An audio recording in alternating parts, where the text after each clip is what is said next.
compañera de amarillo, luego tú y tú. Vamos, acuérdense nada más. Buenos días, presidente. Nancy Flores, periodista de investigación de la revista Contralínea.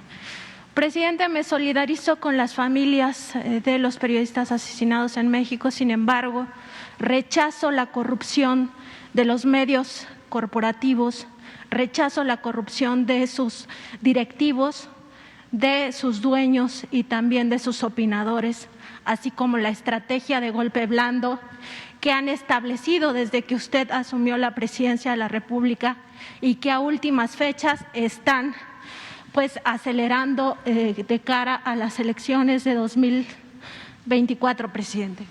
Dicho este paréntesis, mi pregunta es sobre el Banco de México.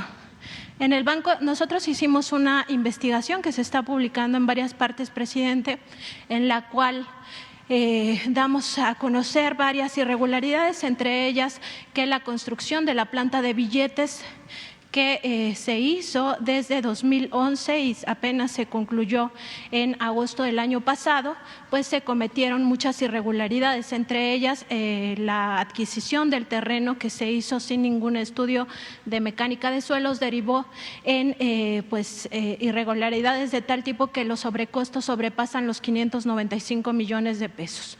Además, se adquirió un jet CRJ 700, el cual costó 59 millones de dólares y pues estuvo, primero no lo entregaron a tiempo, 1 año y medio de retrasos para que la empresa Bombardier lo entregara al Banco de México y después estuvo parado en tierra alrededor de 1 año. Esto porque la puerta principal no sellaba y esta aeronave se necesitaba para el traslado de billetes, se ponía en riesgo la vida de de la tripulación, pero también los valores que se trasladaban en este.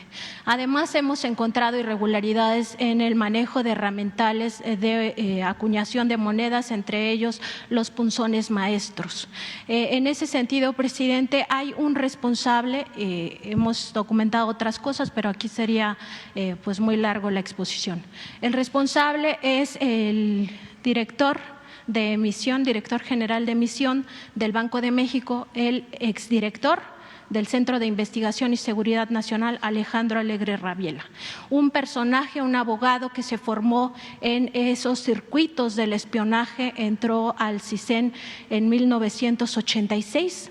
Ahí entró como agente primero, después escaló, fue incluso titular de la Dirección de Tecnologías, desde donde se manejaban todas estas áreas, todos estos mecanismos para espiar a políticos, a opositores, a luchadores sociales, a académicos, en fin, hasta usted estaba en este espionaje. Después se fue un tiempo a la PGR, entonces al Centro, regresó en 1994 al Centro de Investigación y Seguridad Nacional como secretario general de este CISEN, el segundo al mando, y bajo su mando de 1994 a 1999 estuvo, por ejemplo, Genaro García Luna.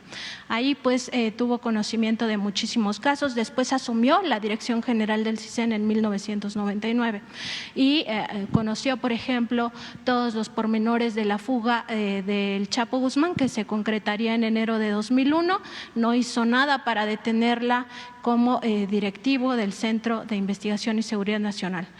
Saltó en 2001 a asesor de Santiago Krill Miranda, quien era ya secretario de Gobernación. Después, en 2001, también pasó al Banco de México y desde entonces está enquistado. Ya vio pasar ahí pues la gubernatura de Guillermo Ortiz, también la de Agustín Carstens, ha visto pasar la de Alejandro Díaz de León y ahora pues está con Victoria Rodríguez Ceja, que es la actual gobernadora de este banco.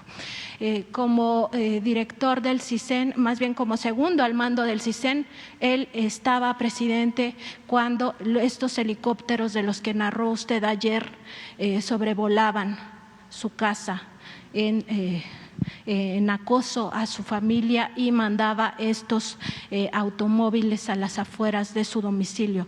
Tiene la primera recomendación de la Comisión Nacional de Derechos Humanos ya como director general del CISEN por acoso a periodistas, por espionaje al periodista Miguel Vadillo.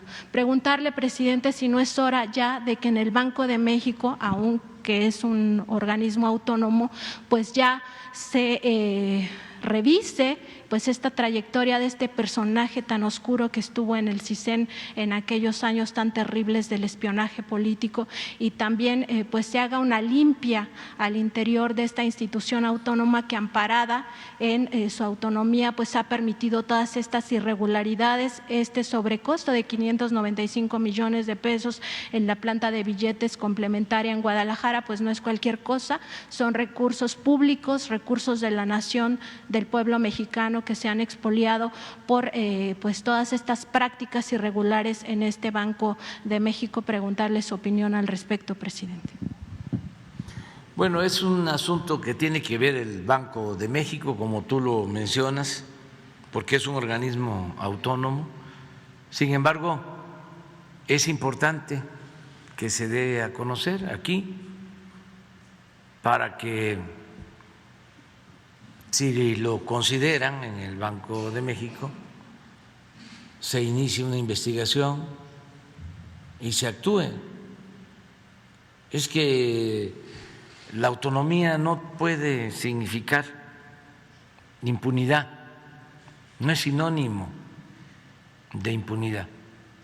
Todos tenemos que informar, todos debemos estar sujetos al escrutinio público, todos. Y por eso es importante ahora el debate en el caso de periodistas famosos, para llamarlos de alguna manera, porque representan grupos de intereses creados. Ellos juegan un papel, el de apuntalar mediante presiones, chantajes a empresas que medran del presupuesto público. No es el periodista, como tú lo mencionas, que tiene ese noble oficio para estar informando a los ciudadanos y para estar haciendo críticas a los malos funcionarios. No, esto es distinto. Son medios, y no solo es un asunto de México, es mundial. Habría que ver quiénes son los dueños del New York Times, quiénes son los dueños del Washington Post, quiénes son los dueños del Financial Times.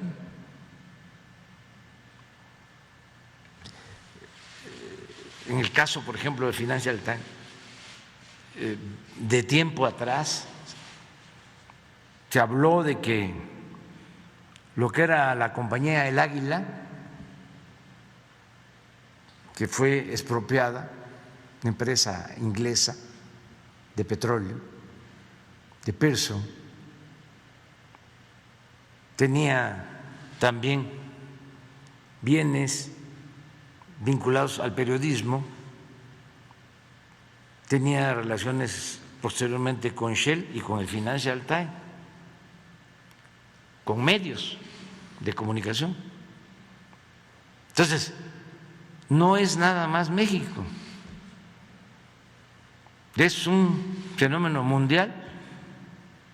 Entonces, tienen sus medios para proteger privilegios, Aquí es evidente, en México, cómo los medios han inflado a personajes y los han llevado al gobierno, y cómo han jugado un papel de destrucción de quienes consideran un peligro para México o un peligro para sus intereses. En el caso Loret de Mola, no es un asunto de afectar o dar a conocer lo que gana un periodista, es que ese periodista está vinculado, entre otros negocios, con el de la venta de medicinas y de equipos médicos.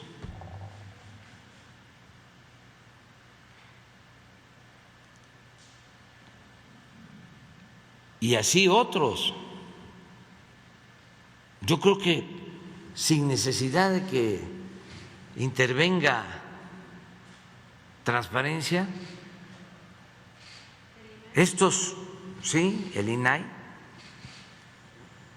por ética, ellos deberían de informar cuánto ganan Loret, López Dóriga, Ciro, Carmen Aristegui.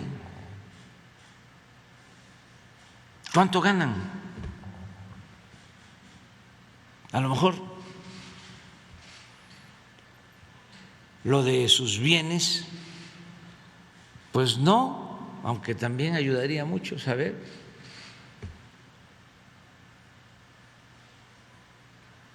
Jorge Ramos,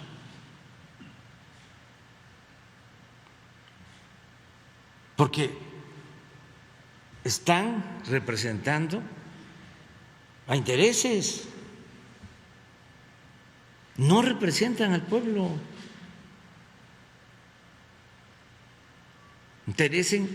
representan a intereses creados. Entonces no hay ningún problema que ellos ejerzan su periodismo, incluso que calumnien, porque estamos en una época de mentiras,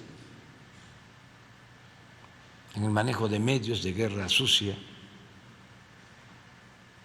No importa, pero que la gente tenga información. ¿Por qué nada más van a informar los servidores públicos?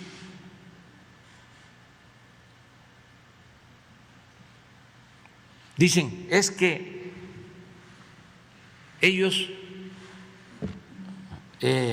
son privados. No, sus ingresos tienen que ver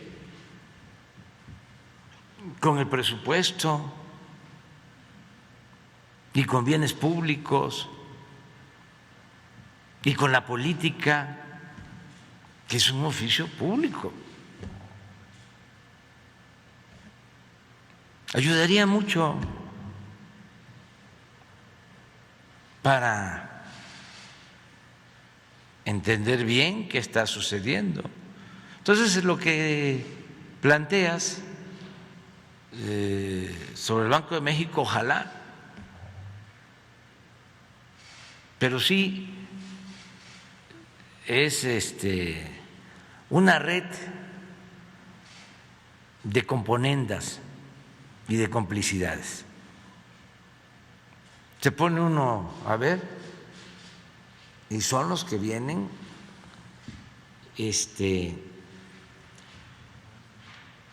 dominando y haciendo negocios y viviendo al amparo del poder público y protegiendo la corrupción desde hace 3, 4 décadas.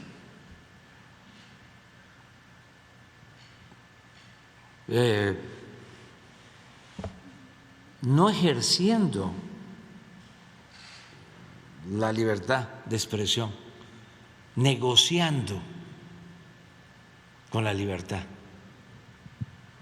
de expresión, que es distinto. Y desde luego ni compararlos con los periodistas que andan a ras de tierra, arriesgando su vida, buscando la nota,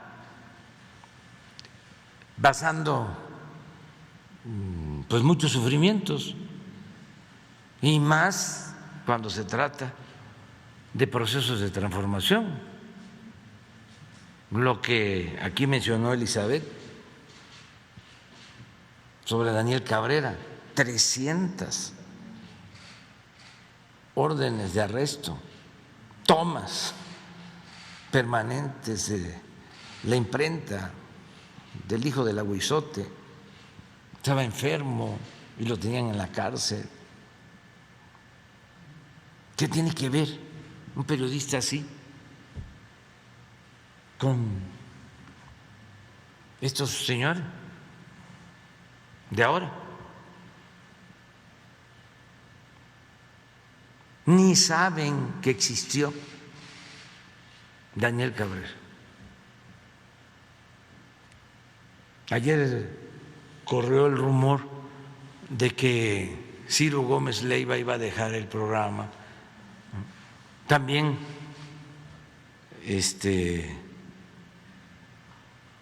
queriendo hacer creer de que ya hay censura. No, eso es un asunto de olegario. A lo mejor se están peleando por cuánto más hay que pagarle, pero nosotros no tenemos nada que ver, ni vamos jamás a censurar a nadie. O sea, ningún periodista va a ser perseguido, censurado por sus expresiones, manifestaciones. Este señor Alarraqui insulta, y es normal. O sea, tenemos diferencias con él desde hace tiempo. Él es un defensor del conservadurismo. Aguilar Camín, la señora de la asociación María Amparo Casar. Vamos Todos, sí, en favor de la corrupción, que debería de explicar cuánto recibe del gobierno de Estados Unidos. No es poca cosa eso. ¿Cuánto le están pagando? Sale, porque es lo mismo, sale Krill a decir: voy a defender a los periodistas que están siendo perseguidos por el gobierno autoritario, dictatorial de Andrés Manuel. Los voy a defender. ¿Quién era el secretario de Gobernación cuando me desaforaron? Y María Amparo Casar era su coordinadora de asesores y ella estuvo involucrada. Casar era su asesora principal del grupo Nexo de Aguilar Camín. Hay otro que fue también del CISEN,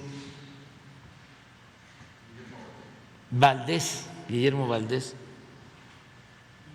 junto con un hijo de don Jesús Reyes Heroles, que estuvo en Pemex. Tienen una agencia, ¿sí? de encuestas. Ahí salgo reprobado. cada vez que publican una encuesta. Eso sí, los del Reforma. Pero bueno, es interesante el tema, ¿sí? Porque sí está de por medio el interés nacional. Imagínense,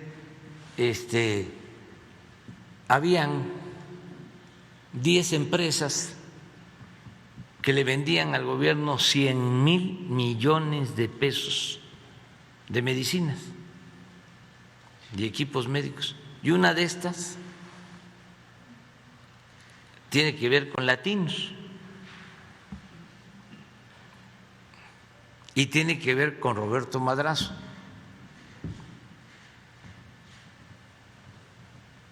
Es una relación de complicidad, medios políticos corruptos, y les molesta mucho lo nuestro, ¿no? Pero, como decía Melchor Ocampo, me quiebro pero no me doblo.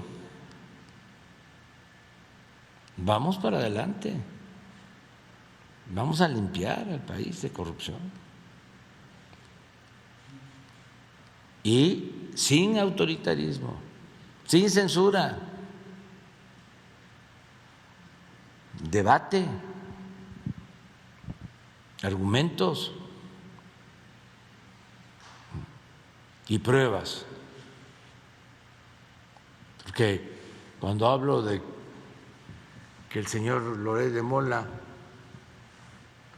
recibió el año pasado 35 millones, pues es porque tengo las pruebas. Nada más que no me deja el INAI darlas a conocer. Y tengo más. ¿No le respondió el INAI? No, todavía. Le mandé una carta. También para saber qué alcance tiene ese organismo. De una vez a ver quiénes sí pueden transparentar sus bienes y quiénes no.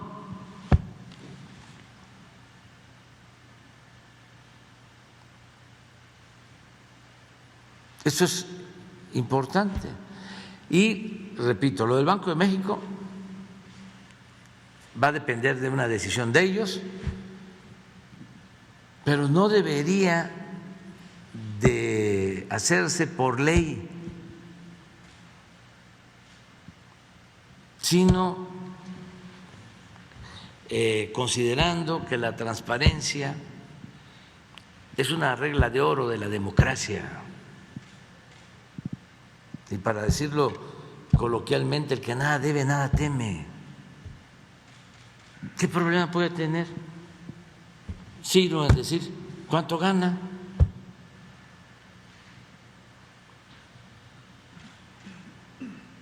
Algunos dicen, antes se usaba de pretexto para que los servidores públicos no dieran a conocer sus bienes, de que iban a ser objeto de secuestros.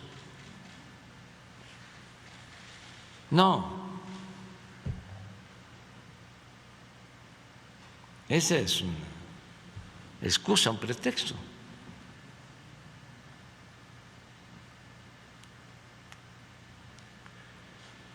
Y así ya nos entendemos mejor, pero no aparentar que se está representando al pueblo de México,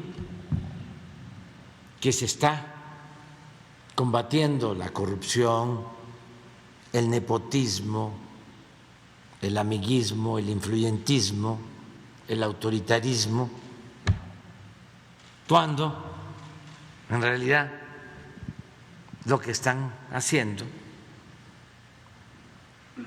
es un periodismo,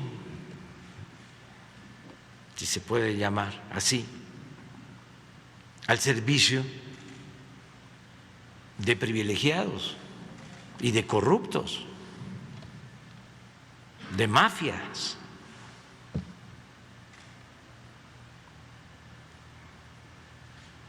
Pero bueno, es interesante.